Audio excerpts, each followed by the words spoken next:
The top 5 reasons why college football desperately needs playoff expansion, next on Michigan Podcast. But there's going to be one team that's going to play solely as a team. No man is more important than the team. No coach is more important than the team. The team, the team, the team. Looks deep for Anthony Clark. Waits for it. Hit. Caught. This is no time for that. In the pocket and a sack. Tim Jamison. Brady gets terrific. Throws it and a touchdown. Knight again. Schultz just before Brazil got him. And a leaping interception by Woodson. Harbaugh back to throw over the middle. Caught by Collier at the 5 on his feet. Touchdown, Michigan. On its way. It's good. He's 5'7", 179 pounds, a junior at Michigan. But Jamie Morris packs a wallop, and he delivers for Bo Schembechler. And here's your first play. Pressure coming. Sack. It is Glenn Steele, number 81, who fought his way through the traffic. Option. And Robinson calls his own number, and he's going to score. Oh, an easy touchdown for Robinson and Michigan.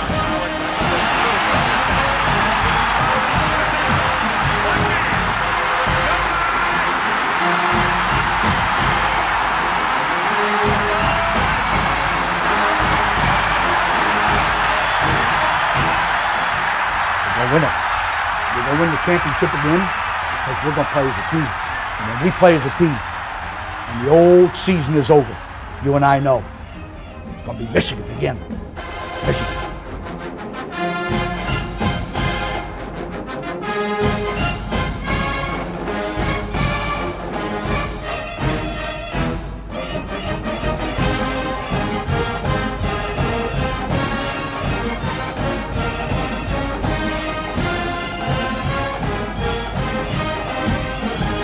Go Blue, I'm Steve Deace. Welcome to this week's episode of Michigan Podcast as we continue to persevere through the coronavirus SARS-2 pandemic. Hopefully, all of you are staying safe.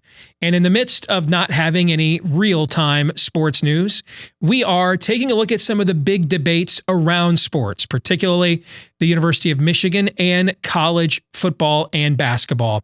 And this week, we're going to look at more of a broader topic. The top 5 reasons why, this time, college football's playoff must be expanded. Here's why we think college football desperately needs an expanded playoff. Our first reason, number 5, the sport simply doesn't have a playoff now. It has an invitational with no objective rationale for how you earn an invite. We don't really know any of the criteria. They're not very transparent. There's no RPI. There's no net ranking. We don't have any strength of schedule component. We don't really know. We just know a baker's dozen of people get together off the record in some kind of star chamber. They supposedly step out when a team that they have a bias for or with because of an affiliation is discussed, but we don't really know that. We don't really know anything.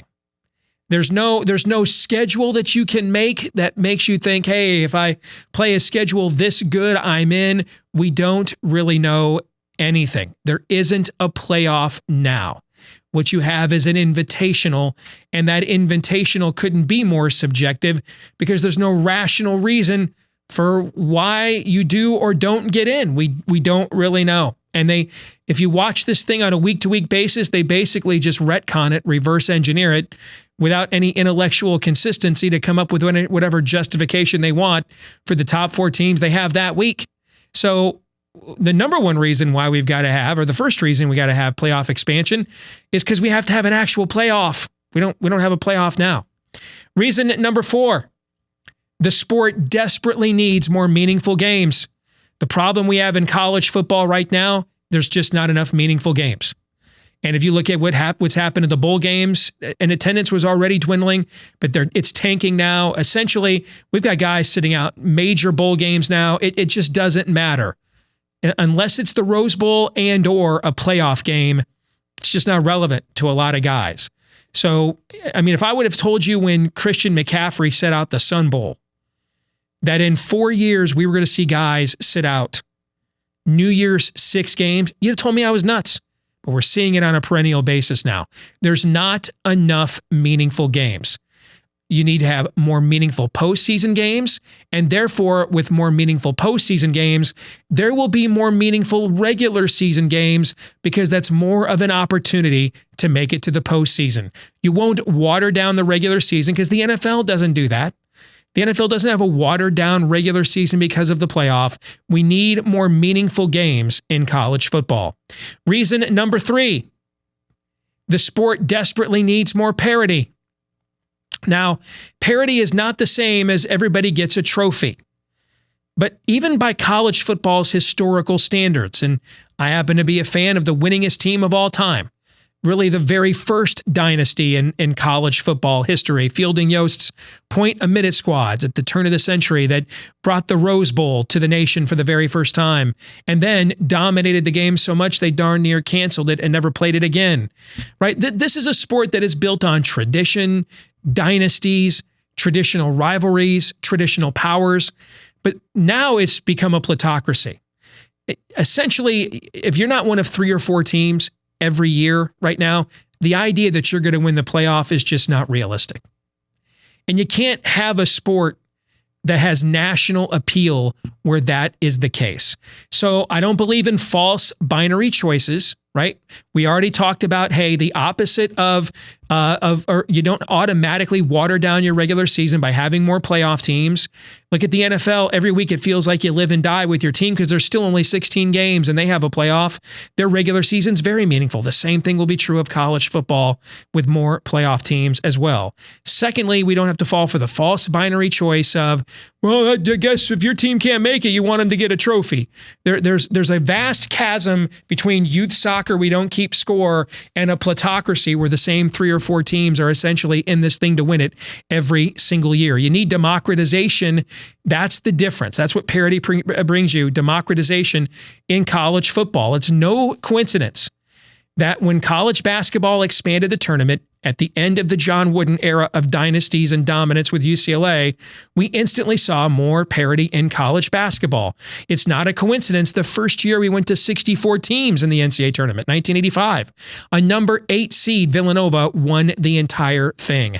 More teams need to feel like they have a realistic shot of both getting in and then winning it as well.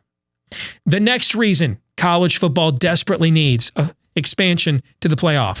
By giving automatic bids to conference champions, you reinforce the importance of the regular season. Even with that example from a couple of years ago, hey, what if Northwestern with 4 losses would have upset Ohio State? Well, number one, how did Northwestern get to the Big Ten championship game? They had to win their division, which put an emphasis on the regular season. But then you know what? If you end up beating Ohio State on a neutral field, in a football game, you earned your way in. Got no complaints. I mean, what's wrong with letting teams earn their way in? This goes back to the very first point. You're not earning your way in now. We don't know how to get in. Nobody knows.